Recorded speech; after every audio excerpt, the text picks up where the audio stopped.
Thank you very much. Friends, ladies and gentlemen, it's a great pleasure to welcome you to this event, whether you're here with us in person or watching in various locations around the world on Zoom. My name is Paul Gross. I'm a senior fellow here at the Menachem Begin Heritage Center.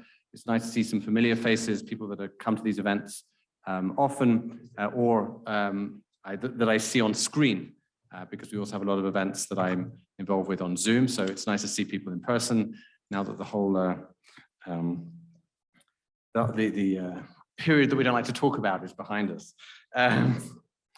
Okay, it's a real pleasure for the Begin Center to be associated with the new initiative that we're going to be hearing about this evening, Israel 2048.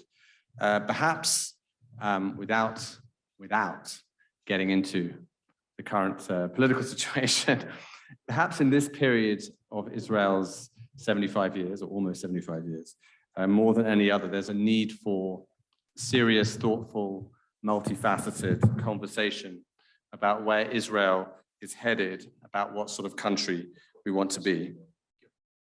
I'm going to say a few words, just as we're here at the Begin Center, about Menachem Begin, that when he came to office in 1977, he had a very clear idea of what needs to change in Israel. He set about revolutionizing Israel's economy, opening it up to the free market, investing in too long neglected communities and neighborhoods, pursuing peace with Egypt, and many other things. And of course, Begin's not the only Israeli leader who's pushed through and led extraordinary developments and achievements. And with Yom Ha'atzmaut next week, it's the appropriate time of year, I think, to be reflecting on the real miracle of this country's establishment and its flourishing, its achievements. But its continued success depends on its leaders and its people thinking, as Begin did, how can we do better? What needs to change? How can life become easier and happier for more Israelis? And the perennial question, how do we best attain peace with security? After tonight, I'm not saying we'll have the answer to those questions, but we will, I think, know where to look for serious contemplation of them. The Israel 2048 project, looking ahead to the Israel that we want to see when the country reaches its 100th Yom Ha'atzmaut, is a really fantastic initiative, and we really thank Ambassador Michael Oren for spearheading it, for recruiting an amazing team to support it, and for writing the book 2048, The Rejuvenated State, to help us start the conversation.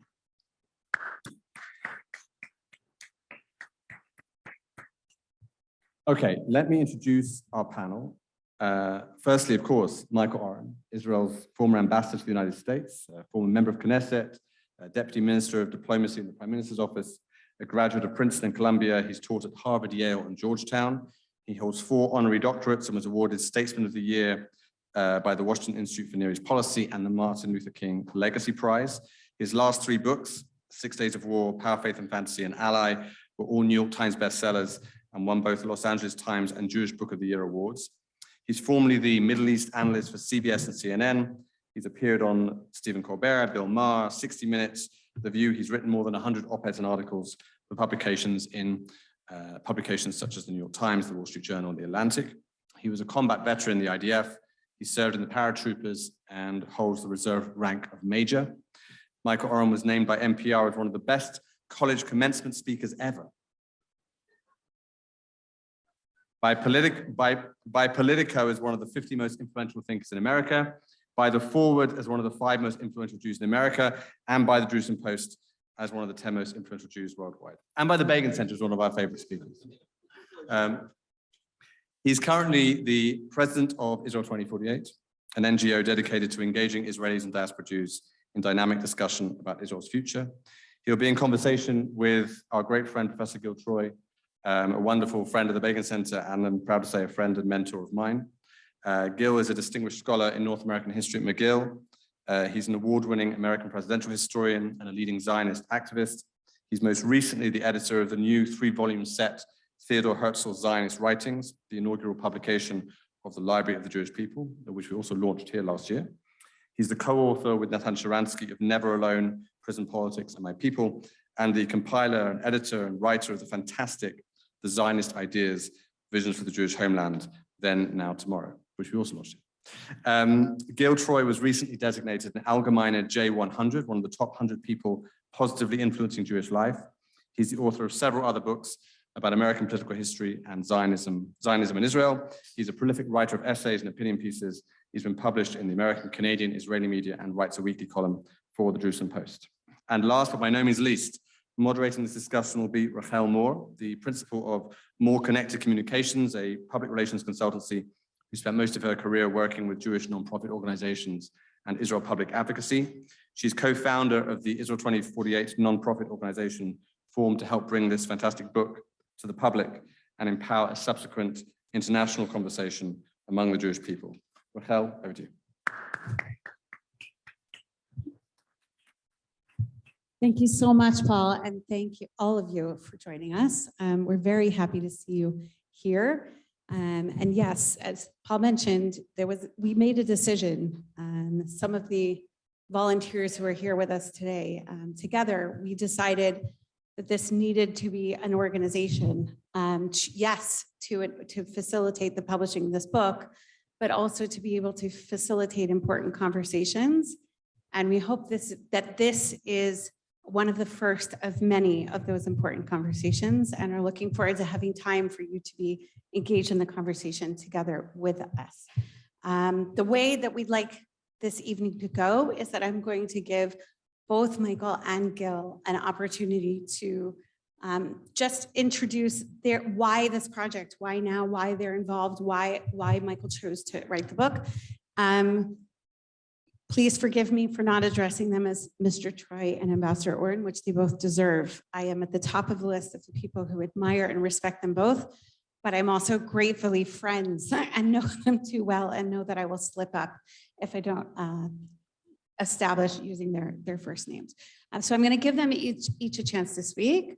And then I'm going to ask them a few questions, and we'd like to have some time at the end for you to be able to ask questions as well. So Michael, why don't you just start by explaining why this book? Why did you feel that it needed to come into the world, and how did that take place? Thank you, Rachel. Tada. Thanks, Gil. Thank you all for coming. I'm looking around. I basically know about 90% of the people in this audience, so it's like a reenactment of my bar mitzvah. Thank you. To our extraordinary leaders in 2048, Isaac Hassan, Eli Ovitz, led together with Rachel, our very dedicated staff, Ben, Raquel here, to Matt Miller, who is the publisher of this book. Where are you, Matt? You're out there somewhere. Matt, who comes over, reminds me that I owe him money on my advance for my previous book. Good man. Love you, Matt. I love you, Matt. And to Tammy, who makes sure I get in one piece to various places. Thank you, Tammy. Israel 2048 began as a conversation between myself and the then and apparently current Prime Minister about 5-6 years ago. And I walked into him, and we had the kind of relationship where we used to schmooze, okay? Bibi doesn't schmooze very often with many people. We had a schmoozing relationship. Usually it was between 2 and 3 in the morning during all-night Knesset debates. And usually about books. But I walked in and I said to him one night, I said, we never have a chance to think about Israel's future. We are so bogged down in current crises that we never think about what kind of state we want to leave for our children and grandchildren. And we all remember that that time, the 50th anniversary of Israel didn't seem that long ago. And so 25-year leap to the 100th anniversary was not beyond, it was not beyond the ken. And as actually Bibi is fond of saying, he says, 25 years is a long time in the minds of young people, but not necessarily in the minds of somewhat older people. And I recalled from an historical perspective that in the 60 years between the beginning of the Zionist project in this country, and Gil, you know this story, and the founding of Israel on May 14th, 1948, the Jewish people engaged in an in-depth, intense discussion about the future of this country. What Jewish state did we want to see here? Was it going to be a secular state, a religious state, a socialist state, a capitalist state, pro-Western, pro-Eastern? As much as by the power of the sword, this country was created by the power of the word. And many of the foundational institutions of this country, Kupat Cholim, the Hebrew University, are the products of those discussions. And somewhere along the line, we've lost that ability to think about our future. We are so bogged down, and particularly now, deeply, profoundly bogged down. And so the Prime Minister then suggested that we create a state commission, State commissions, are very hard to set up. They involve legal procedures. And that took an entire year, by which time the government had fallen. And at that point, I turned to our friend, Nathan Sharansky, and I said, listen, we just can't leave this project. Let's move it into the Hartman Institute. For a year, we had an extraordinary discussion with some of the leading Jewish minds in this city on the question of Israel 2048, and particularly Israel diaspora relations. And then COVID hit. And when Corona hit, as so many people, I locked myself in a room and was encouraged by my good friend, Yossi Klein-Halevi, to sit down and actually write this thing. I think without Yossi's encouragement, I don't know if this would have happened. And then after, people began to be interested in having discussions during COVID. So we had Zoom talks. We had a Zoom talk about Israel diaspora relations. We had a Zoom talk about the future of Israel's foreign policy. And some extraordinary people took the initiative of establishing this NGO. The purpose is this. I'm not a prophet. Right? My vision is not in any way sacrosanct, but this is my vision. There are 21 chapters in here that cover just about every major field of Israel's future, its educational policy, social policy, foreign policy, Israel, diaspora Jews, Israel, Palestinians, Israel, Israeli Arabs, everything, gender issues, environmental issues. It's all there, but it's digestible. It'll take you a couple hours maybe to read it. And it's in Arabic and in Hebrew. I insisted it also be in Arabic. And the idea is to get readers here and to a large extent in the diaspora as well to engage with my vision. Get angry at it. Throw the book at the wall. Do me a favor. But engage with it. And let us stimulate and let us facilitate a discussion of what kind of future we want for our grandchildren, great-grandchildren, particularly for young people who have not had the opportunity to talk about their vision for the future of the country. And I'm looking at some of the issues that Israel is confronting now. It did not take a prophet to see these controversies coming, not at all. And if we had thought about them 10 years before, we may be in a different situation. Here's our opportunity to begin to think about the future. So I invite all of you, not just to read the book, but to engage with the book. If you have reactions for or against, listen, I've been in Knesset. I can take just about anything, okay? Anything. Tougher than war. I want to hear your responses to it. I mean it, seriously. Gil? Sure. Give it up for Michael.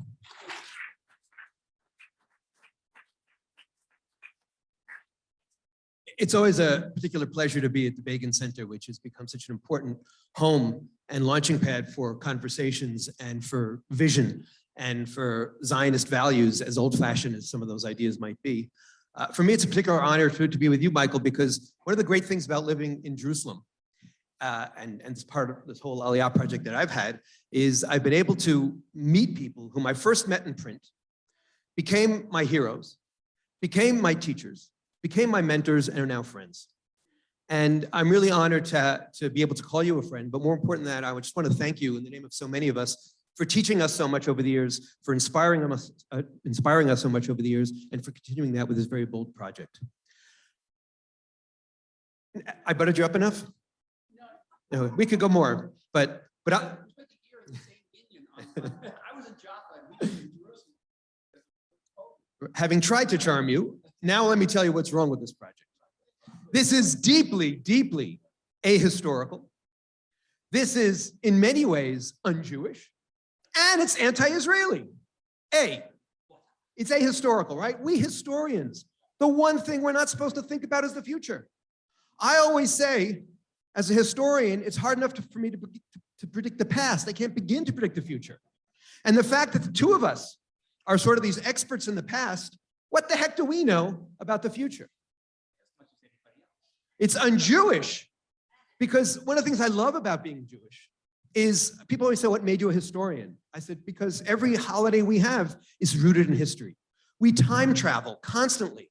We go back, and this next week, we're going to be going back 80 years to the Warsaw Ghetto. We're going to go back 75 years to the foundation of the State of Israel. Just a few weeks ago, we were going back 3,000 years to the Pesach Seder, to the Yetziat Mitzrayim. We never go to the future.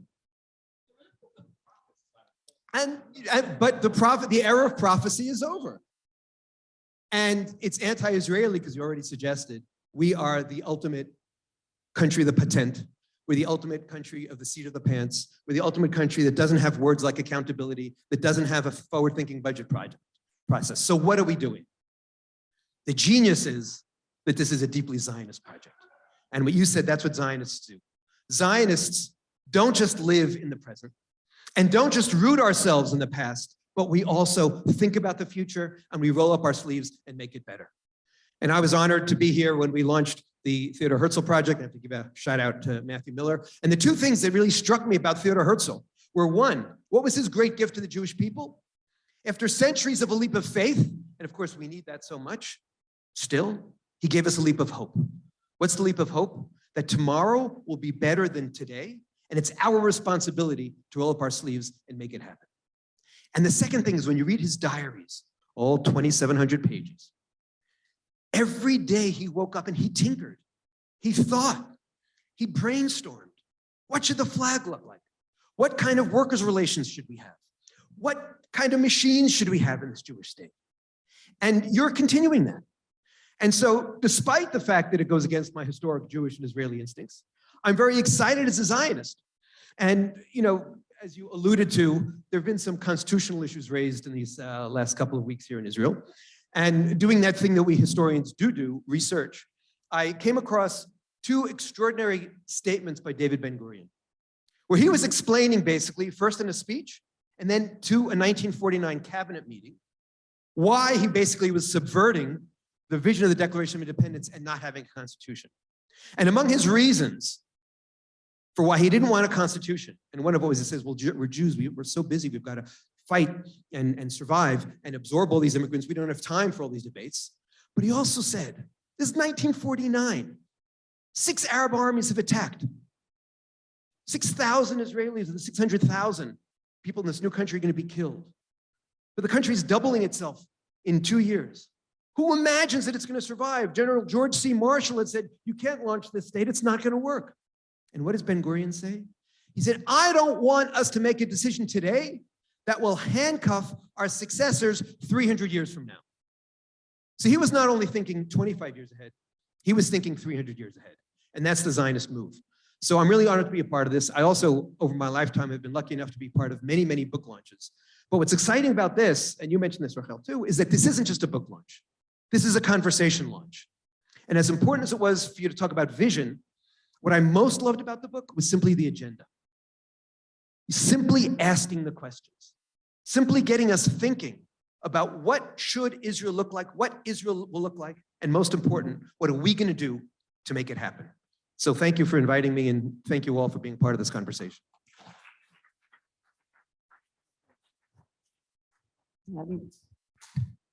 I just want to start by saying that we are very different. We are different parts of Israel with different faces and different locales and different views.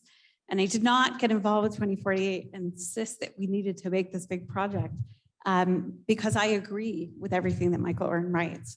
I'm just very much agreeing with what Gil is saying, that what I find so compelling is that he's initiating a conversation and inviting us to disagree. And I can attest that quite impressively, he listens, and that it is an ongoing conversation and a project of tinkering. So, and I think that that's part of what makes it so important and commendable. I'm gonna ask that you both spend some time talking about the content of the book. Not too much. We want everyone to buy it and read it, so don't give everything away. But I actually think that for fun, we'll start with Gil and ask you to maybe talk about a couple. We'll let Michael speak to how the breakdown of the topics is structured and why, but maybe you can talk about a couple of the topics or categories that are in here that speak to you most, or that you want to highlight. I really put him on the spot. I read it. So again, one of the most important things is simply setting the agenda. What should dynamics be with women? And I was really struck by your chapter about women, because one of the things you keep on going back to is the image of Israel with which we were raised. And so the image we were raised with, the myth we always knew, was that Israeli women were way ahead of most women in the Western world, that they were fighters and that they were independent and it was both a personality thing and a role thing. And now you're saying all of a sudden, I'm looking, and from my perspective, I'm seeing actually that we're not as ahead as we used to be. And in many ways, we're falling behind. And I think that kind of dynamic of playing with the myth and the fact, but not stopping there, and having the last part of every one of those chapters being, where do we go, is kind of the methodology that we saw again and again and again. And this is where your training as a historian comes out, because you're rooted in our story. You're rooted in our past. You're rooted in our narrative. And you're right, at the end of the day, I call this the problem of clashing crystal balls, right? I walk around still skipping between the raindrops, singing Hatikva, thinking that tomorrow is gonna be better than today. And everybody these days, from my friends on the right, my friends on the left, are dooming and glooming and glooming and dooming. And I say, my crystal ball is no clearer than yours. But the one thing I have in my back pocket is history. And how history helps us is, first of all, helping to articulate a standard of what should be. But I think it also helps us because it allows us to zoom in and out. There's that amazing video, they actually used to call it before video, a movie, in the Air and Space Museum in the Smithsonian called Powers of 10, where a guy is lying on a Chicago beach. As a New Yorker, I didn't even know Chicago had a beach, but apparently they're by the lake. And the camera comes and first zeroes in on the back of his palm and goes 10 minus 1, 10 minus 2, 10 minus 3, looking at the most nitty-gritty issues. And this is, I think, one of the exciting things about the book. You really get into the nitty-grittiness of the issue. And I think we also see the intersection of, not like me, I just sit in my room and write, but you've also been in the real world. And again, every page gives us a sense not just of the historical perspective, but also of the real life issues you had to confront, the real life dilemmas you had to confront, be it on the battlefield, be it in diplomacy, or be it in the Knesset. And so we go zero in, but then what does the camera do? It also goes 10 first, 10 squared, 10 cubed, 10. Before you know it, we're not in Chicago anymore. We're not in Chicagoland anymore. We're not in Illinois anymore. We're thinking about the world. And one of the exciting things also about this book is that I actually think that while I love the fact, and I think it's really important to emphasize that it was translated into Hebrew and English and Arabic, it appears in all 3 languages, showing respect for our Arab brothers and sisters and emphasizing that 20% of our citizens are non-Jewish. I think it could be translated in many other languages, because I think this is the kind of forward-thinking process that needs to occur in the democratic world that isn't occurring. We're so stuck right now in the age of Twitter, and I spell Twitterdom, D-U-M-B. We're so reactive. We're so worried about the insults from yesterday and canceling somebody tomorrow that we're not thinking about how we build. And so the other thing that's exciting to me, I know I went very mega on this because I want to give Michael a chance to really set the agenda, is it really an opportunity to get us thinking about where do we not only need to go as Jews and as Israelis, but where do we need to go as Westerners, as Democrats, lowercase d, liberal Democrats, as nationalists, which to you and me isn't a dirty word, it's a neutral term. We saw it in the 1940s, Jews experienced nationalism at its ugliest with Nazism, and its most illuminating and elevating with Zionism, and ultimately as humanists. So I think that's the kind of excitement that we're going to hear now as you set the agenda. Wow, good, Dodge was great. I'm getting out of Dodge. What, same question? Talk about the different chapters, a breakdown, maybe give us a couple of examples. Mm-hmm. Like I said, not too many. We won't Okay.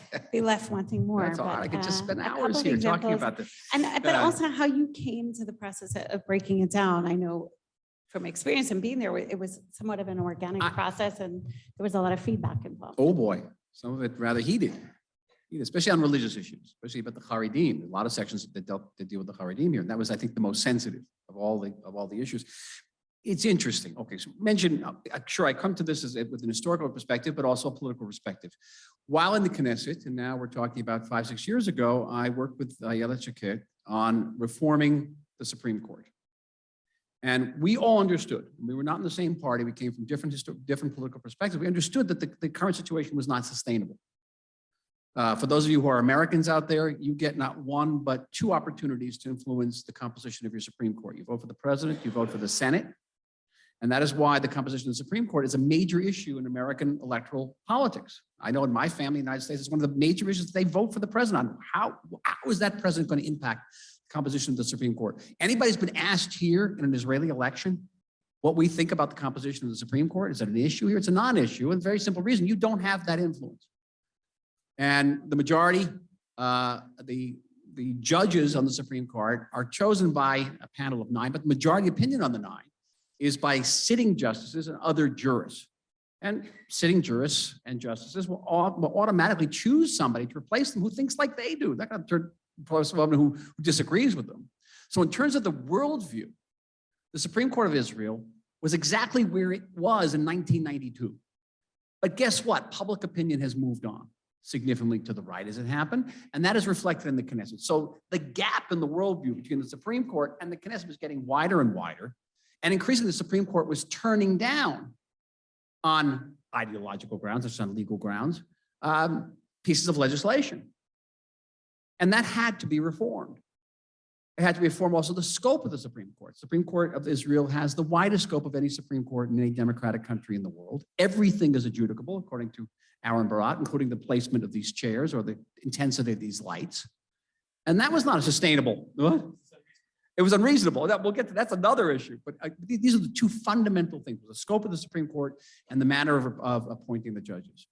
So I worked on this in the Knesset. You did not have to be a prophet to know that this situation was going to blow up eventually. And so there's a chapter in the book called Judges in Israel, where I talk about the need to reform the Supreme Court and make it sustainable. The big difference between my position in the book and the government's position was that I'm committed to preserving the notion of judicial review, which is that the Supreme Court has the last word. And that is one of the pillars of just about every democratic society in the world. The government's proposal, at least in their initial formulation, does not preserve a judicial review. And that's a serious, serious problem. So that's an example. You know, prescient, I didn't think of it as prescient. I was actually dealing with it. And anybody could have seen that this was going to happen. One of the major themes in this book are Israeli problems with sovereignty. For 2,000 years, the Jewish people did not know sovereignty. One day in May 1948, and we woke up and wow, we are sovereigns in our own country. And our understanding of sovereignty is very, very shallow and very fragmented. And I spend a significant time in the book talking about the almost total absence of Israeli sovereignty south of Beersheba. Now, we lived in the Negev for years and we watched it disappear. There are today some 400,000 illegal Bedouin structures in the Negev. The police will not take down a single one of them. If you want to build a millimeter addition to your balcony, believe me, the police will be there very, very quickly. You're going to get a big fine. 400,000 structures, nobody will touch them. There's no control over guns. There's no control over drugs. And that's just the beginning of the problem. The beginning of the problem is because the Bedouin in the South have undergone twin processes of Palestinization and Islamicization. They were never Muslims in the way that Hamas is Muslim, but the Islamic movement has made very, very deep inroads there. And today you feel Bedouin referring to themselves as Palestinian Bedouin, and that was completely unheard of 15, 20 years ago. And it's not by accident that the Ram party in Knesset, whatever you feel about them, defined itself as a Palestinian Islamic Bedouin party. There you have it, right there. Much of this is owed to the prevalence of polygamy among the Bedouin. Upwards of 30% of Bedouin males have more than one wife. These wives, it's not like Bedouin male falls in love with third wife. These are procured women. It's kind of chattel slavery. And they're procured from Judea and Samaria, even from Gaza, sometimes from Jordan and Iraq. And with our child subsidy situation, a Bedouin father having 50, 60 kids does very, very well every year, every month, can earn something in the vicinity of 500,000 shekels just by procreating. Very nice. And but polygamy is illegal in the state of Israel. There are 4 laws against polygamy in the state of Israel. Are they enforced south of Beersheba? They are not. They're not. And so that situation poses ultimately an existential threat to the state of Israel. And by the way, don't ask me. Ask some of the leaders of the Bedouin community. They'll tell you it's an existential threat to the Jewish city. When there were riots in the Bedouin in the South about 2 years ago, they put out statements saying, hey, you're next. And so we don't understand sovereignty. A daughter-in-law is a police officer. The Israeli police are hemorrhaging police people. They work too long, 0 salaries. If we do not quadruple the number of police, if we're not to be able to address the total absence of Israeli sovereignty in the negative, that's 62% of the country, folks. 62% of the country has no sovereignty over it. And there are other areas in Galilee where it's not much better. And there are other populations, not just Bedouin, over which the state of Israel does not exert its sovereignty. And if anything, this book is designed not just to have Israel have a second successful century, it's to have a second century at all.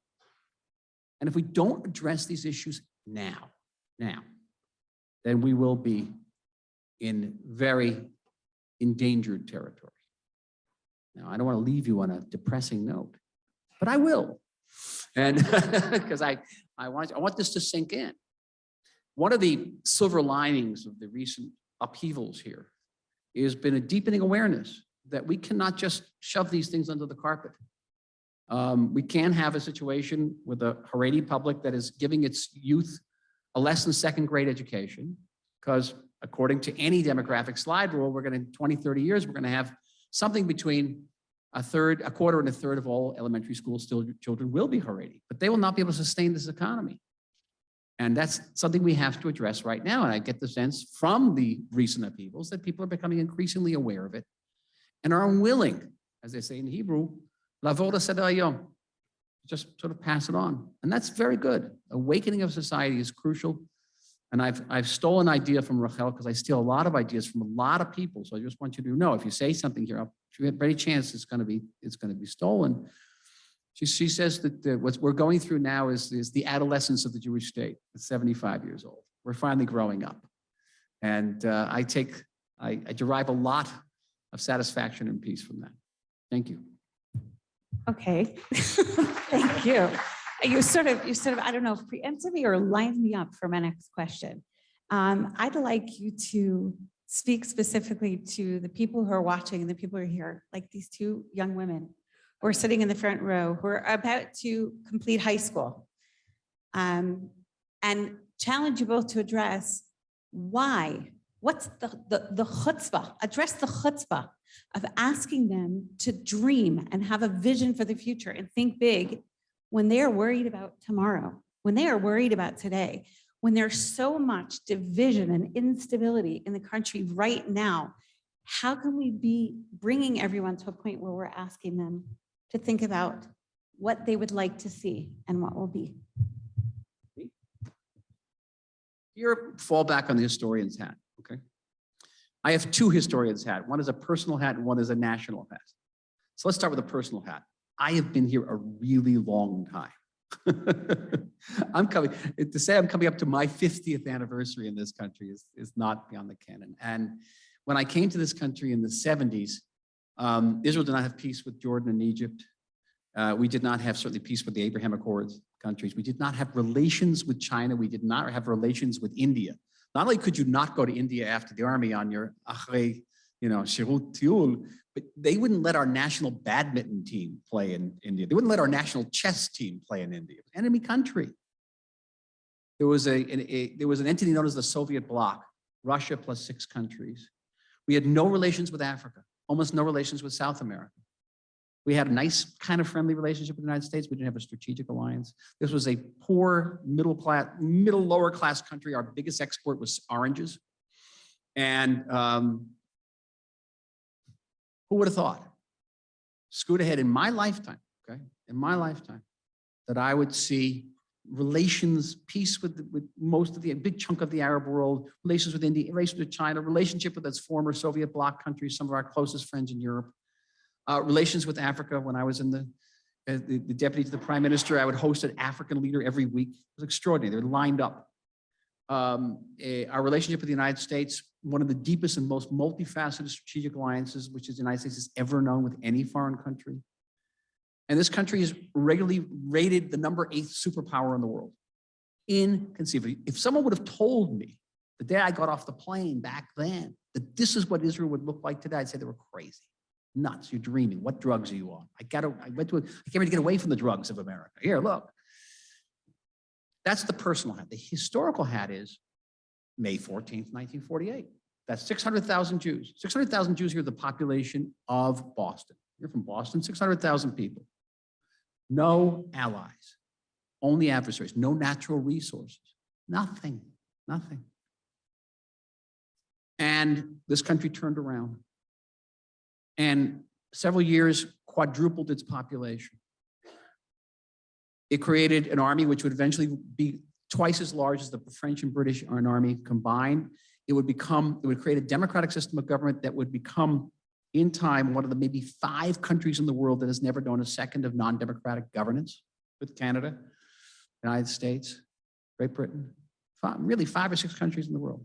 And I could go on and on and on in that historical context. Now, why am I mentioning my 2 hats here?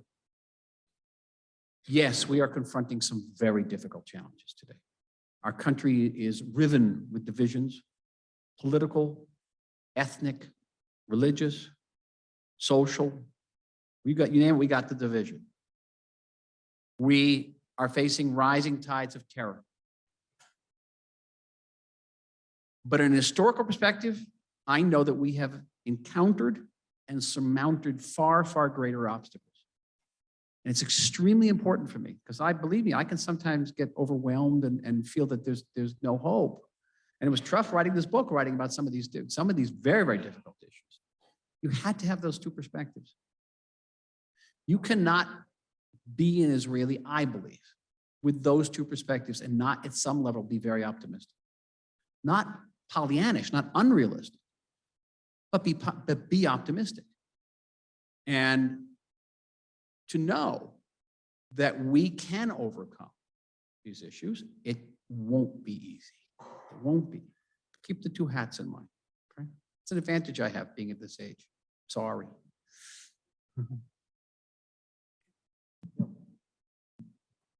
I certainly agree about the historical dynamic. We're not just the startup nation, we're not just values nation, but we're the Phoenix nation. We've been, many, many years ago, we were called the ever-dying people, and we've created the written off country. How many times have people said Kaddish over Israel and Israeli democracy in the last 3 months alone? Let alone in the last 30 years, 60 years, 75 years. People are constantly underestimating us. And we're a part of that. You're probably young enough, unlike many of the rest of us in the audience, to know the song, I get knocked down and I come up again, right? We're the people who are constantly got knocked down, but we keep on coming up again and again and again. So I agree with you on the historical dynamic. We've talked about history. We've talked about sovereignty. We've talked about vision and agenda. And I want to add 2 more words to the conversation, which I think get straight to the core of the question. Identity and responsibility. I actually think that there's no greater curse than living in the modern world and just living in the me, the my, the more, the now. I actually think that some of the existential challenges that we have are blessings because we get to think bigger. We get to ask questions about what's important to us. We get to ask deeper questions about who am I, which is identity. What I'm seeing right now, especially with so many of the wonderful young people I meet through Birthright, who are amazing people, but they've been culturally deprived. They've been deprived by their parents of a sense of history and of a sense of identity. They're nothings, and they come to Israel, and in 10 days, they get a sense of what's it like to be a something. So that sense of identity, that sense of us being something, of standing for something, even if we sometimes stand for different things, is important because we're passionate. And also historically, let's think about the fact that we're really, really good at yelling. I'm going to ethnically stereotype for a second if I can be politically incorrect. I spoke to actually a minister in the government recently, and he said, what do you expect from a country of Poles and Moroccans? Everybody's hysterical. But think about the Talmud. What's the Talmud about? The Talmud is a chronicle of all our arguments, of all our disputations. Once we stop arguing, we die. So the first piece is identity. And by the way, we're seeing right now, we're living that identity. For all the divisions that everybody's emphasizing, and I see them too. Yesterday, I was jogging at 10 a.m. in the shuk. And it was amazing to see the buzz of the shuk stop. And everybody turned into a cardboard cutout. Left and right, religious, non-religious. Sephardic and Ashkenazic. And so we understand that even as we're yelling and screaming, we're both waving Israeli flags. And as an American historian, I point out that unlike the George Floyd riots, to hit my friends on the left, and unlike January 6th, to hit my friends on the right, there has been very little violence. Because at the end of the day, I think there are boundaries because we have a shared identity, we have a shared language, and we continue to talk to one another, to dance with one another at weddings, and yes, to yell at one another. And that's identity. And that's the power of identity. And the second piece is responsibility. And I was lucky enough to put together this book, The Zionist Ideas, and put together 168 of my favorite thinkers. And one of them, a man who formerly served as Israel's ambassador to the United States, has this wonderful essay about sovereignty, but that essay about sovereignty is really about responsibility. And he says, everybody talks about Theodor Herzl, Im Tirtzu, Em Zo Agada, if you will, it is no dream. But he also says, I'm a Delmore Schwartz Zionist, not a Theodor Herzl Zionist. Delmore Schwartz was a beat poet, a hip poet from the 1940s and 1950s, who said, in dreams begin responsibility. And in dreams begin responsibility is what it's all about. And so the opportunity and the challenge and the adventure of taking responsibility and understanding that these historic and heroic achievements were made not by old guys like us, but by young people like you, especially in 1948 and in 1967 and in 1973, is the excitement of Israel. I know many, many people who just want to go back to suburbia and live a very small life, but it's almost like they shrink. Here, all these challenges, they sometimes feel like a heavy burden, but when you take responsibility and we embrace our identity, boy, we become superheroes and we make dreams come true.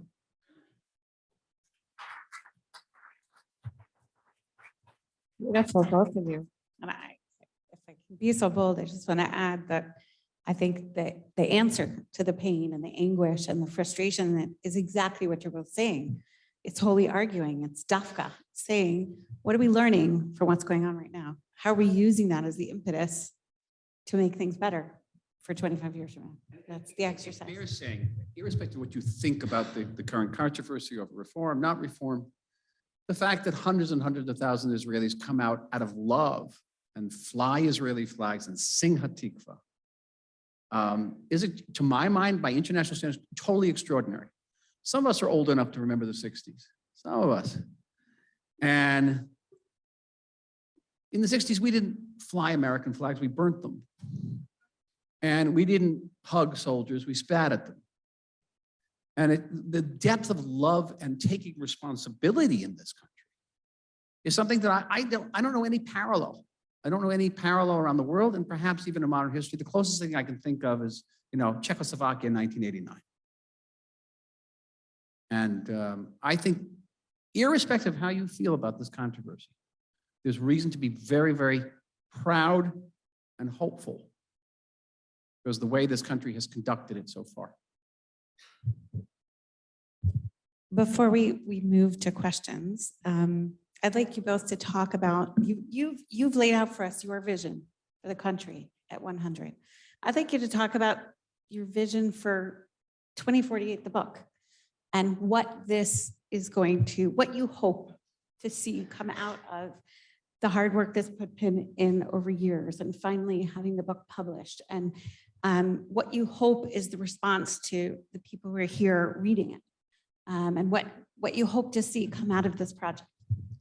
As much as I'd like people to be inspired and impressed by the book, I want them to be pissed off. Get really angry at this book. Engage. As I said before, throw it against the wall. Let me know your darkest, meanest thoughts about the book, but do not just put it on a shelf and let it collect dust. This is our future. It's your future. It's your grandchildren's future, your great-grandchildren's future. We have that responsibility. We have that responsibility. So the purpose here then is to launch a national initiative that will focus around town hall meetings. I spent a lot of time in town hall meetings. This was a great civil society and a great culture of town hall discussions around the country. I've been all over this country, town halls, matnasim, bete sefer. I'm in Renana next week at a show talking about 2048. And to get people involved, every town hall meeting on a certain subject. Let's talk about Israeli Arabs. Let's talk about the peace process. The longest chapter in this book is about the Palestinians, by the way. We haven't talked about them, but they're there, longest chapter. And from then we are thinking in the Amuta, in the NGO, about curriculum development, international symposia, and engaging diaspora Jews as well. And we have an American board that's very, very active and very, very committed to us. And it's great. It's an uphill battle. Again, because we're so deeply enmeshed in our current crises, our current issues, to get people to stand back and say, okay, let's think about the future and think about it in a concrete, policy-driven way. Because when I wrote this book, I made two vows. One, that I would not shy away from any issue, no matter how controversial and complex. And two, that every treatment would be policy-driven. This is what we have to do. Not what we have to think, what we have to do. There's only one underlying assumption in the whole book, and that is that there is a Jewish people endowed with an inalienable right of self-determination to independence in our homeland. That's the only guiding principle in this book, other than what I talk about in the last chapter, which is Zionist responsibility and how we cannot in any way advocate that responsibility. So read it, get pissed off. John Dewey, the great progressive philosopher, back when progressives believed in progress, said, democracy begins in conversation. And so part of it is just having the conversation and having a sophisticated conversation and a thoughtful conversation and a curated conversation. I think actually that's what really you're doing. You're curating the conversation, you're setting the agenda.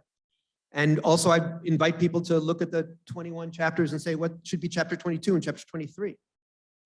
And there was a famous Nobel Prize winner who said, they said, how did you learn to become such a successful scientist? And he said, because I'd come home every day and my mother didn't say, Izzy, what did you learn? She said, Izzy, what did you ask? Did you ask a good question today? And so you have to continue to be asking the good questions and the tough questions. And we have proof that you're a far more sophisticated historian than I am, because you call this the rejuvenated state and spell it correctly. I wouldn't be able to resist and call it the rejuvenated JEW state. But ultimately what I want from now, yeah. Right, that would be fun to translate. But I actually think, some people say, oh my goodness, it's so terrible that we're celebrating the 75th anniversary with all this tension. No, we celebrate Israel now more than ever. People can say, oh my goodness, how terrible that the book came out at this moment. I think, no, now more than ever, we need this kind of conversation for, cheesy moment, to the jujitsu, J-E-W, turn the negative into a positive. I'm not gonna predict, but I'm really hoping that that moment 3 or 4 Mondays ago, was it March 27th, when 600,000 Israelis protested and Gallant acted gallantly, a little late, but gallantly. And we all saw the limits. We also are not gonna go that far. That may be the moment where we look back and say, oh my goodness, we all realize we are one country, we have other issues. And I heard Bibi on Meet the Press, I know he was speaking in English, but for 15 minutes he was talking about consensus and consensus and consensus as if he invented the word and as if he injected it into the conversation. And we know that our prime minister has a tendency to sometimes sort of catch up and then pretend that he invented things, but that's good. If we're talking about consensus, we've made progress. And if this can help us get from that despair of throwing up our hands and saying there's nowhere to go. But yes, rolling up our sleeves and working, but also, yeah, making a fist and swinging air punches at one another because we care so much, because we want to fix so much, then this will really have been the right book at the right time. And that's why it's so exciting. This isn't just a book project, but this really is a conversation project. Thank you. Thank you both. Before we close, I would like to invite anyone in the audience who may have a question.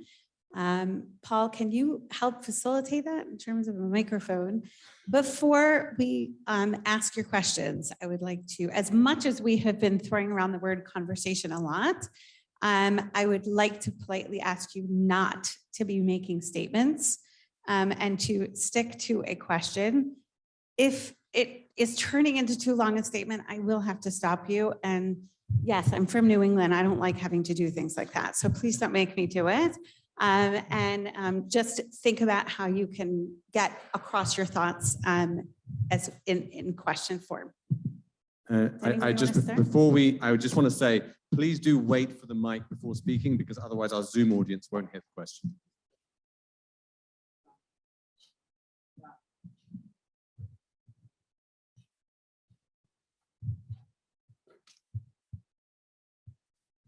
Hi, Shalom.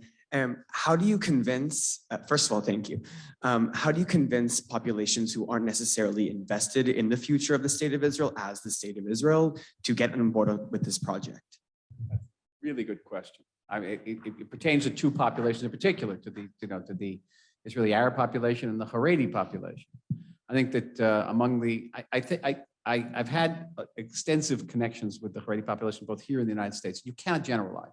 There's no Haredi population or community in the state of Israel. They're communities, and they are in different places. And the differences between them will continue to grow. And some of them will be interested in engaging that conversation. The conversation may be a little bit different than it would be, for example, on a kibbutz. Be different.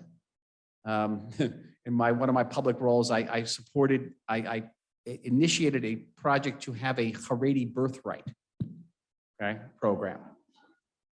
You laugh, but my own meeting with the Haredi leadership of the United States, they said, listen, we're the most Zionists. We send the most money to Israel. We send our kids to Israel. And that this is a huge chunk of the Jewish people, a very affluent and increasingly influential part of the Jewish people. And we should be building a relationship with them. But this can't be the same thing as our birthright. They're not going to go drinking on Dizengoff Street on Saturday night, right? It has to be different. So the conversation would have to be different. With Israeli Arabs, it's going to be even more challenging, but that's one of the reasons why the book is in Arabic. So one chapter in the book talks what I call, and those of you who are from the United States will recognize this has resonance, the New Deal. And it's an idea I've had for many years that we should make a deal with Israeli Arabs. And what is the deal? It's very simple.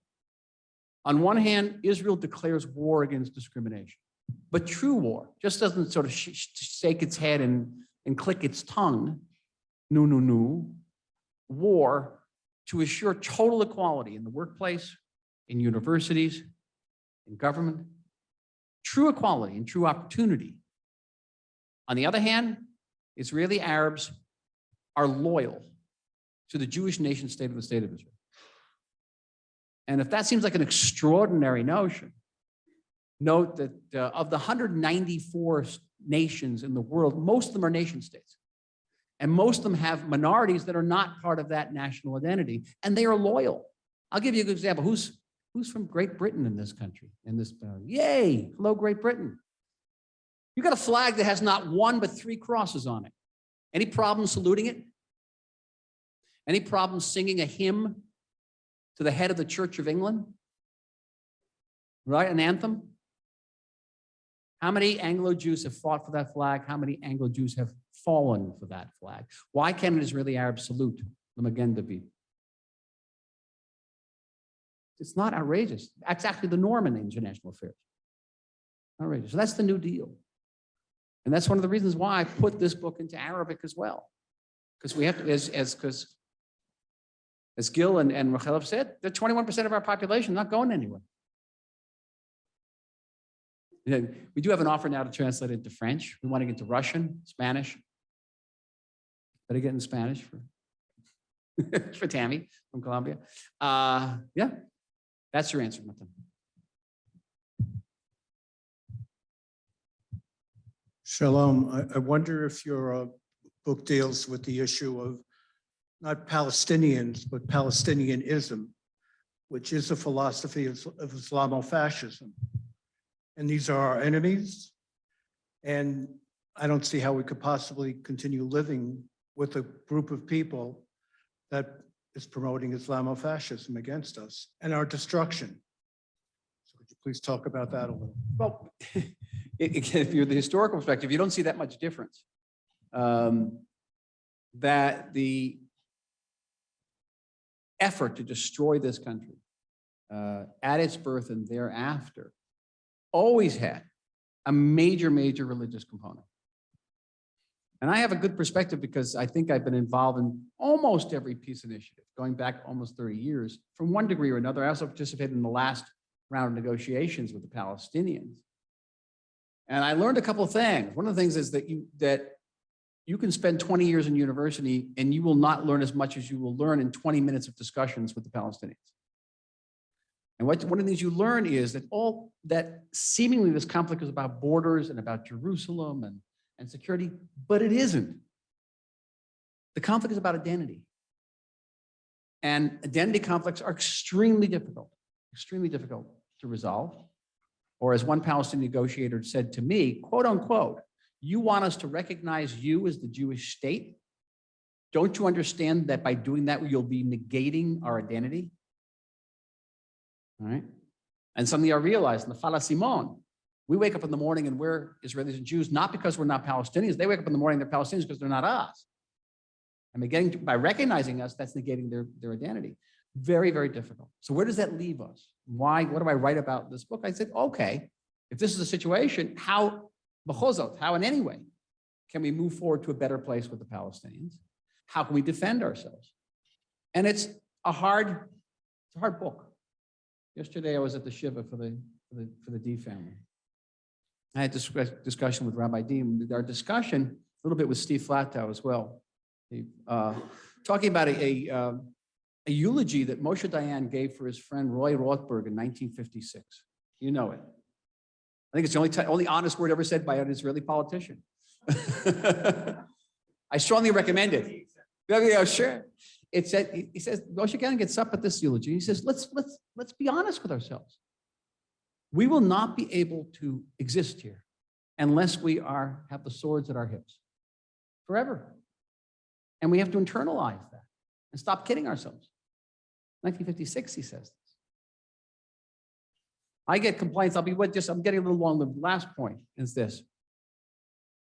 Every time there's a round of fighting, every time there's a round of terror in this country, I get the same questions from American thinkers, journalists, and that is, we understand what the tactic is, but what's the strategy? And my response is always, don't you get it? The tactic is the strategy. What does it mean? From May 14th, 1948 to April 2023, every couple of years, we're going to have to give a hit on the head to those people who want to hurt us. And some of those people will internalize that they're not going to be able to destroy us, and maybe they'll make peace with us. Maybe there'll be a Sadat and Hussein out there, or the Emiratis, or the Moroccans, maybe, but some people won't. And every once in a while, we're going to have to hit them hard on the head. And between dealing those hits on the head, we will develop this country. We will develop this. Look where they are, look where we are.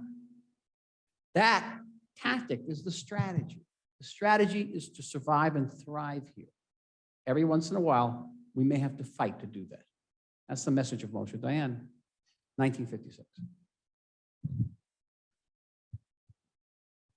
Rachel Avraham from the JNS newspaper. I would like to ask how regime change in Iran could affect your vision for Israel for the future, because as we know, the Islamic Republic of Iran is propping up the Palestinian Islamic Jihad and Hamas, and always making it more difficult to make peace between Jews and Palestinians, also between Jews and Israeli Arabs. And if there's a regime change, how do you think it will affect Israel's future? And if there isn't a regime change, how do you think it will affect Israel's future? Oh, I don't think you want me to answer that. That's a different conversation.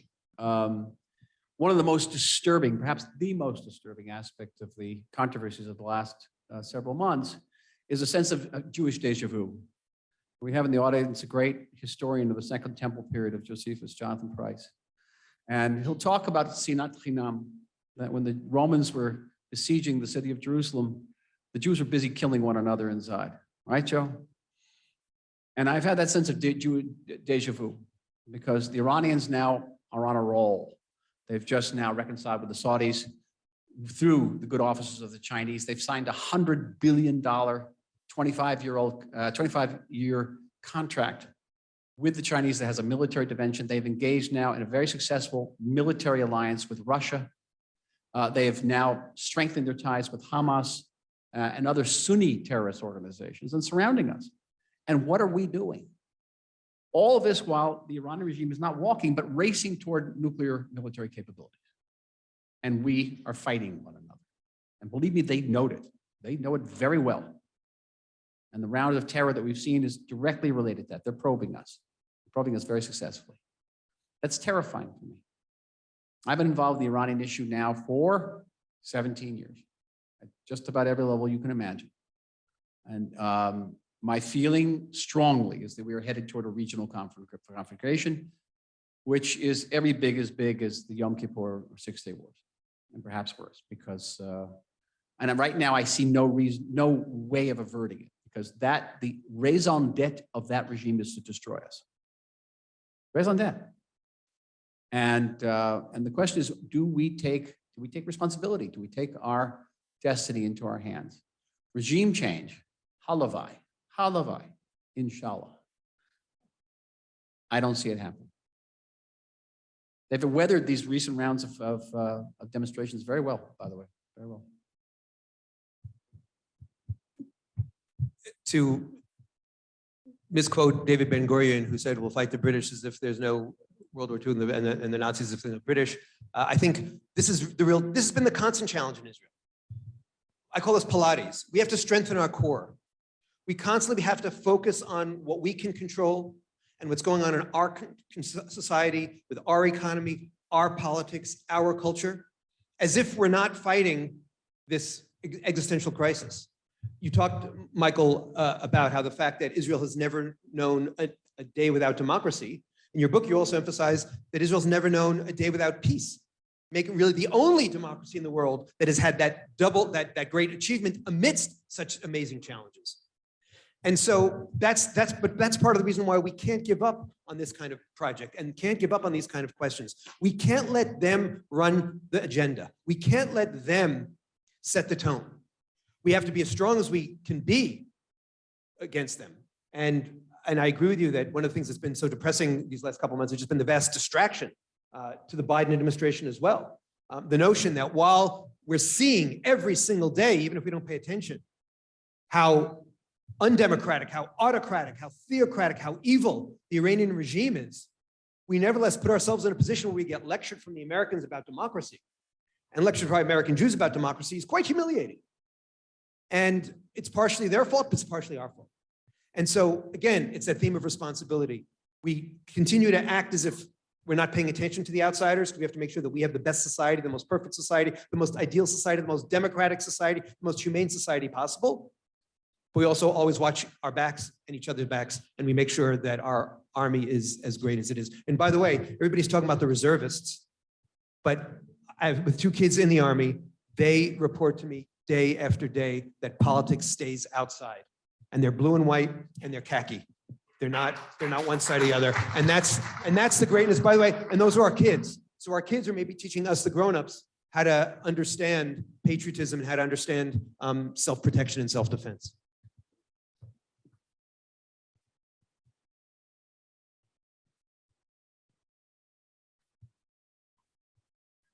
How do we get the government to focus on long-term when it's natural that they focus on short-term results in order to get reelected? I think that's an ongoing problem, and I can't imagine what the solution is. I got the solution. I love that question. That's why I'm smiling. And people always say that the most frequently asked questions of the 2048 project is, okay, how do you make a change? How do you make any of this happen? Here, it is very handy to have been in politics, I must say, because changes are made, not because a Knesset member or minister wakes up in the morning and has a brilliant idea, I'm going to make a change. Change happens when there's a knock on the door of that member of Knesset and wakes her up at 6 a.m. And when the door opens, there are 100 people outside who say, if you don't make this change, we're not going to vote for you again. So the 2048 project is, in the first instance, certainly about awareness. We are in the awareness and education field. Because if I told you, I don't know how many people understood that south of Beersheba, there's no Israeli sovereignty, and there are 400,000 illegal structures there. How many people actually knew that? You knew it, great, but very, very few people knew that. And you cannot make that type of demands of your decision makers unless you're informed. And so the supporters of the project have said, okay, at some point, we want you to get in the mobilization business. That's stage 2. Stage 2. But right now, we're educating, we're aware, because someday there's going to be a knock on somebody's door at 6 a.m. And they're going to say, quadruple the number of policemen in this country, or you're not going to get reelected. Simple as that. You also talk in the book about maybe having some structural changes in the Knesset, in the way Knesset is elected, in the way, because that's part of the problem right now. And this touches on the judicial reform. I was just in Australia, and Australians, like Americans, understand that the issue isn't only separation of power. It's also democracies work with fragmentation of power. And it's not just to avoid over-concentration of power, but it's also to have diffusion of, that favorite word, responsibility. And right now, because of party discipline, because everything so focuses on the prime minister and the coalition, we have this distorted position where you can, if you're in the Negev, my son was just in Beersheba over Shabbat, and he came back saying his friends said that their quality of life in the last 2 years has deteriorated. Who are you going to call? Who are you going to turn to? There's no member of Congress or senator from Beersheba to work with cross-party, right? Remember that old-fashioned term bipartisanship? To say we're going to every now and then put our party identities aside for regional issues, for broader national issues. When Nir Barkat was mayor and there was a spate of break-ins in the German colony right here in my neighborhood, and somebody asked about it, he said, I'm only the mayor. He says, I can't control the national police. I can beg, I can try to lobby, but I can't do it. So and this is part of the excitement of the project is thinking structurally. Now, this is one of the big problems in the democratic world today. We all live for the moment, and all our politicians live for the moment, and everybody's so afraid of what's going to be said on social media about them. And we have to think as citizens, as voters, as activists, how do we make sure that our politicians not only think about the moment, not only follow the polls of the moment, but also think about the most important poll, which is what's your historical legacy? What are you ultimately giving to the Jewish people? What are you ultimately giving to the state of Israel? What are you giving to humanity? And that's always been the great Zionist questions, which goes back to the whole excitement about this project. I want to add to that I think this is precisely leading by example. And as Gil was saying, Michael, as an experienced politician, is saying, this is exactly what we need to be demanding of our leaders. What's your vision for 25 years from now? Not how are you going to get yourself elected, but we as voters need to be reading this and thinking about it. We need our young people to be discussing this in the halls of university and then becoming the leaders who feel compelled to answer that question in order to get elected.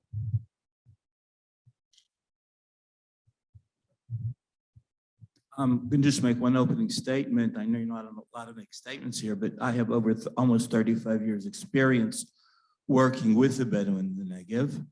And I just want to know, has the conversation of your book reached any responsible Bedouin leadership in the Negev?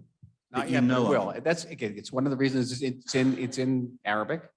No, but it will. It's not anti-Bedouin, this book, in any way. And I talk about my respect for Bedouin culture. What I do say is that what has happened with the Bedouin is entirely our fault.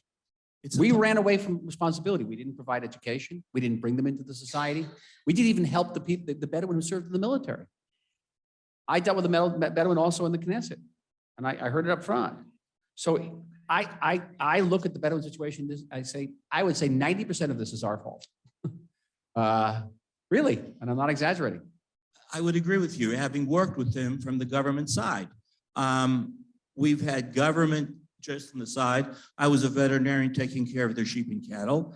I was intimately going into their flocks, seeing the wives from the West Bank, seeing the wives from Jordan. You say, Hatiyawiyah, where's your passport? Mafi, they don't have where's your ID? They don't have an ID. And it's growing and it's growing.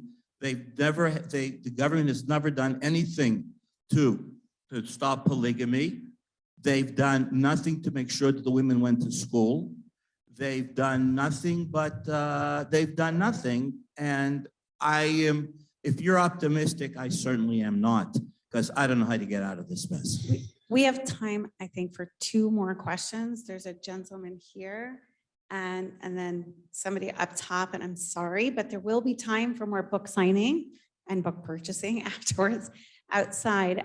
But we would absolutely love to get your help in pursuing the Bedouin leadership and making sure that they're a part of reading this conversation. So amidst the judicial reform debate, President Biden said, "We're not interfering. They know my position. They know the American Jewish position." As historians and a former diplomat, can you respond to that statement, the American Jewish position? Sub question, would an American president say the Islamic American position on Iran? Sure. So meaning President Biden said, "We're not interfering," and this is about the judicial reform. They know my position, they being Israel. They know the American Jewish position. So my question is, can you respond historically, contextualizing an American president referring to the Jewish position? And would an American president say there's the Islamic American position on Iran? I love words, but there's a word that I've come to really, really hate. The. Or in Hebrew, hey hayediyah. The American Jewish position, the left, the right. These are words that freeze us. And I agree there. Look, it's very, very interesting, and interesting is being a very polite term, that we now have an administration which hasn't commented on the riots in France and hasn't commented, I think, enough on what's going on in Iran, and yet is constantly pressuring Israel to follow a certain path toward judicial reform, which, as Michael pointed out at the beginning, doesn't even follow the way Americans deal with judicial selection. So on the one hand, yes, I can be in the moment and say this is a bit of a distortion.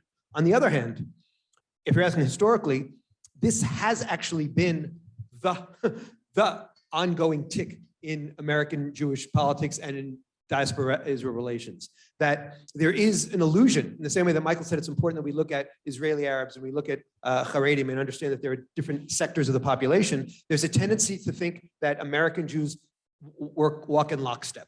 So I'm constantly being told about how the American Jewish community has abandoned Israel, when 83% of the American Jewish community still says they're proud of Israel. And that includes many, many of the young people who I'm constantly being told have abandoned Israel. So I think it is a lack of subtlety, an expression of arrogance, but an ongoing historic mistake where the president hears from one set of American Jews and decides that that's the American Jewish position. Anyway, how to go on for that? Good, Gil. Thank you. I had the honor of working with Joe Biden quite extensively when he was the vice president. And what can I say? I kind of love the guy. And I do. And personally, he's passionate about the state of Israel. He is. And his friends around him tell me that he thinks he's half Jewish. Best Rosh Hashanah parties in Washington. And people around him are very similar vein. And one thing you can say about Joe, he has a certain aversion to staying on script. Sometimes it plays in our favor. He got off the plane when he visited last year. First thing he says, "I'm a Zionist." I could hear the screaming in the progressive wing of the Democratic Party. It was totally off script. He also said he would bomb Iran if they got a bomb. I could see the State Department and the Pentagon screaming as well. Okay, that is the man. He goes off script. But I want to take it to a different place. I was just coming over here. I was just on TV and in a debate, on the panel debates. You know, you've truly made it in Israel when you can be on a panel where everyone is screaming at one another, but, you know, interrupting you. And the question was, do American Jews have the right to have a say in this debate? And they had someone from the right, they had someone from the left. I guess I was there for the center. And this is what I had to say. I'll give you the one-foot version of what I had to say. Do American Jews have the right? They have the right. Not every right has to be actualized. And it's not how much you say, it's what you say. And the fact of the matter is that the issues here are immensely complex. What seems like a simple debate over judicial reform is actually disguising much more fundamental debates. I live in South Tel Aviv, and I want to tell you, in my neighborhood, it's not seen as a fight over democracy or separation of powers. It's viewed as an attempt by an Ashkenazi elite to rally around the last bastion of Ashkenazi power, which is the Supreme Court, and a refusal to relinquish power. This is the way it's seen in my neighborhood. Relinquish power to the working class, which is largely religious and Mizrahi, traditional Mizrahi. That's the way it's seen. Now, American Jews aren't going to know that. So first of all, okay, understand that you're getting involved in a situation you really know very little about. And your basic source of information is probably the New York Times. And what would you say to somebody who came along and gave strong opinions about constitutional reform in the United States and didn't speak the English language? For example, 2, American Jewish organizations that have come out and made positions would be surprised or not surprised to know that those statements are being used by people who do not like the state of Israel. And at the end of the day, it's also a boomerang, because who are making these statements? But people who are part of that same Ashkenazi elite in the United States, reform the liberal elite, that in fact it actually strengthens the government's position. Does not weaken the government's position. It's total boomerang. Total boomerang.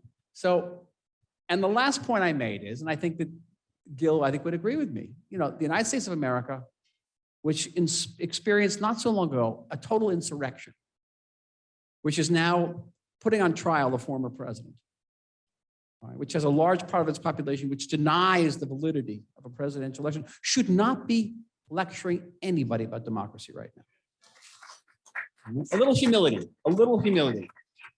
Little bit. So that is my opinion. That has nothing to do with what I feel about the reform. I think it's clear from my book, I don't agree with the reforms of the government, okay?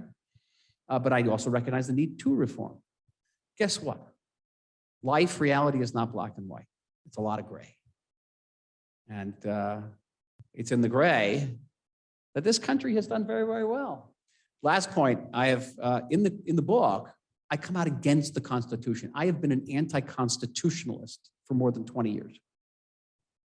For the same reason that David Ben-Gurion was against it in 1949. First of all, the United States couldn't have a constitution today if they gathered in Philadelphia right now. I want to see Americans agree on a constitution. Israelis are never going to agree on a constitution. We're not. But we can agree on a series of basic laws, like in Great Britain, which can be very flexible and address different issues. But if you try to take this society, which operates incredibly in the gray, and put it into a black and white framework, it's going to crack. If you force every school in this country to fly the Israeli flag, it's going to crack. If you're going to force everyone to sing Hatikva in the morning, it's going to crack. We must have the only parliament in the world where a quarter of all the representatives will not sing the national anthem or salute its flag. Amazing. But we survive. And in many ways, we thrive because we are flexible, because we know how to deal in the gray. And I fear for black and white solutions. I do. Let's be creative. Let's be flexible. Let's continue to survive and thrive. Our last question up here. I'm sorry, we only have time to run. Good evening, Gil and Michael. I've read some of your books and really enjoyed them a lot. How is the right wing supposed to hold honest dialogue with the left wing that the hours after the election, they were praying for Balad to pass a threshold, which is a party that many of its members, some of its members were arrested for spying against the state of Israel, for Iran and Hezbollah. And in addition, with regards to all the things with the judicial reform, that they said that they're not going to serve in the army anymore. They said that they're not going to serve in reserve duty anymore. They removed hundreds of millions of dollars, if not more, from the Israeli economy. Leading political figures on the left wing went all over international media and talked badly about the Israeli government and talked to international governments to boycott Israeli officials. And in addition, when the right had something that was difficult for them, you spoke about the power structure that was held by the left wing and that they're upset and the right wants to take away the power structure that is the Supreme Court from the left wing. But the right— Please put it into a question. See, now I have to be the bad guy. I didn't want to do. Tell us exactly what the question is how the right is supposed to hold dialogue with a side that doesn't respect them. We saw in Gush Katif and in Oslo, there was no opening to have any kind of discussions or whatever. And now that the left, it says something that's difficult for them and they're threatening with all different, forms of protest. And if you can consider that equal protest, and the right is supposed to stop everything and respect and whatnot. When your party was in the Knesset, Kulanu, it still didn't pass. And, Kachlon was pushing it back from actually moving forward the judicial reforms. How is the right supposed to— It's a long question. I'll give you a very, very short answer. 80% of this country is more or less in the center. It's not extreme right, it's not extreme left. And because of the structure of our government and the way we conduct elections, gives undue weight to peripheral, more radical elements in our society. And within that 80%, I am willing to wager, can't adduce empirical evidence. I'm willing to wager that there is a consensus about national service and about sobanut, about refusing to serve. There's a consensus about paying taxes. There's also a consensus about if you have a narrow majority in Knesset that was acquired through a strange division of votes, you do not overnight attempt to change the DNA of Israeli democracy. So it's restraint on all sides. And I think that 80% of Israelis would go along with that. And it's one of the reasons that one of the larger chapters here is about political reform, about the need to create a bicameral house with the type of local representation that Gil is talking about. A desperate need to increase the number of Chavrei Knesset. We have the same number of Knesset that we had in 1949 when we were 600,000 people. We're now 10 million. We have the same numbers of members of Knesset, all of whom are not woefully understaffed, they're criminally understaffed. An American congressperson member gets 25 members of his staff. A Knesset member gets 3. Who has to also double as a driver, a legislator, and a secretary, and occasionally the person who makes the coffee. Okay? Diversity, we are in critical need of that type of reform, but that reform would also give, I think, due weight to the majority of Israelis who fall within that 80%. And the differences between that left of center and right of center today are so small, so small. The problem is we just don't have that political power.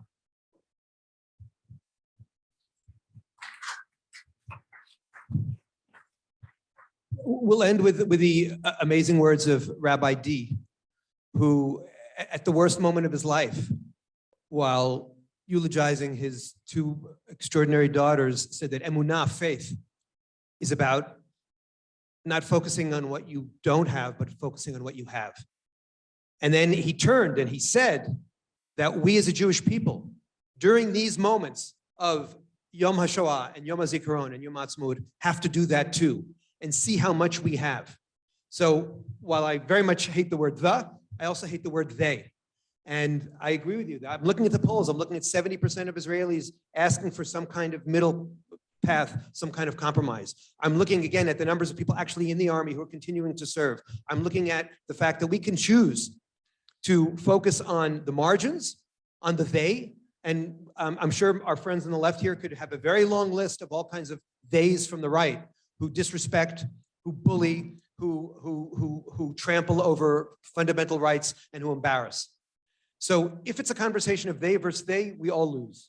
But if it's a conversation of us, and if it's a conversation of emunah and of faith and of understanding that at the end of the day, yeah, we're going to fight like hell to push this position or that position. We're also going to dance together. We're going to dance together on Yom HaAtzmaut, and we're going to laugh together, and we're going to cry together, and we're going to build together. And I think that's the challenge of this book. That's the opportunity here to put the anger aside, and to do what we've always done. We're always at the edge, and we pull back, and we build something better. Zionists were never firefighters. We were always tree planters. And this is maybe not the most environmental form of tree planting, but it's a tree planting nevertheless. L'chaim. I want to thank Paul and the Begin Center again for hosting us. I want to thank you both so much for taking the time. I hope that some of you agree with me that it feels like you're my vitamin Z and reminding me of why I'm here and what I'm doing here. And it's so important. I'd like Isaac to wave, and Ellie, and where's Ben? Did Ben go out? You can find the 2 of them, and you can find me outside to talk to us about how you can help, what you'd love to see, what you think's the missing chapter. We'd love to follow up with you. Please help us continue the conversation. Thank you to Michael Oren, to Gil Troy, to Rachel Moore. Go outside, buy the book, discuss, join the conversation, and sign your names on the sign-up sheet outside so you can hear more about the English events that we have here at the Bacon Center. Thank you much. Good night.